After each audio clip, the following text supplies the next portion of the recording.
Сатылучы ырлыкларның сыйфатын тикшерер өчен Россельхознадзор идарәсе белгече белән без шәһәрнең универсаль базарына юл тоттык. Беренче кибет бакчачылык белән шөгыльләнүчеләр үз иткән сәүдә нокталарының берсе. Яшелчә, җиләк-җимеш ырлыклары сатып алудан тыш, бүлмә гөлләре, туфрак, шеремә, торфлы кушылмалар, биоөстәмәләр сатып алырга мөмкин.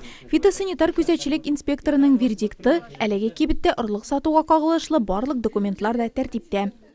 Документ, который утверждается Шәшүлек сыйфаты яхшы булуын раслаучы документ, сыйфат сертификаты булырга тиеш. Товар, ягъни ырлыклар, үсентеләр чит илдән кайтарылган булса, фитосанитария сертификаты да сорала. Шушы кәгазьләр белән бергә алар Россельхознадзор идарәсенә килеп акт алырга тиеш. Бу ырлыкларны сатырга рөхсәт бирүче төп документ. Чираттагы кибеттәге ырлыкларның киң ассортименты, шунда ук роза үсентеләре, башка чәчәкләрнең суганнары һәм бүлбеләре сатыла. Кыярларның сортларыннан гына да күзләр камашырлык. Тик ырлыкларны сатырга рөхсәт итә торган документлар юк. Документы о качестве рядом нужно висеть. Ырлыкларның сыйфатын дәлилләүче документ менә шундый ачык җирдә эленеп торырга тиеш. Сатып алучы үзенә кирәк мәгълүматны, ырлыкларның кайдан кайтартылганын, ничек тишелеп чыгуын, сортын карый алсын өчен кирәк бу. Пакетларның тышындагы матур рәсемнәргә кызыгып, үзебездә күпчелек очракта сыйфатны дәлилләүче документларны сорарга онытабыз түгелме? Сыйфатын җентекләп тикшермәгән ырлыкның соңыннан начар тишелде дип баш ватабызмы? Бу турыда халык фикерен белик.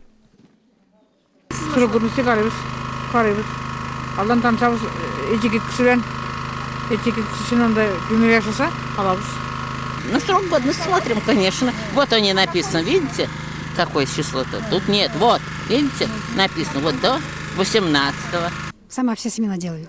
Потому что хоть на огурцы, помидоры, все уже у меня рассада вот такая все уже. И перец вот такой уже, все семена сама делаю. И тыкву, и кабачки, все сама делаю. Чтобы погода была добрая, и все, как говорится, это хороший урожай был. Тикшерелгән чираттагы ноктада да документлар җитеп бетми булып чыкты. Сатырга рөхсәт бирүче акт юк. Ләкин халык сату киштәсенә төзеп куелган яшелчә, чәчәк ырлыкларын күпләп ала. Рәсми документлар сырап вакыт уздырырга теләмәгән, ләкин шулай да базардан сыйфатлы ырлык сатып алырга килгәннәр өчен гади киңәшләр. Семена должны продаваться в пакетиках, обязательно тут написано. Ырлыклар пакетта сатылырга тиеш. Икенче ягында ырлыкларның күләме, яраклык вакыты күрсәтелергә тиеш. Әгәр дә яраклык вакыты узып киткән икән, мул уңышка өмет итеп булмый. Үз бакча кишәрлекләрендә үстергән ырлыкны сатучыларга карата таләпләр алай ук катгый түгел. Бакчачы кипкән, шәргән ырлыкны клиентлар алдына чыгарып куймый әлбәттә.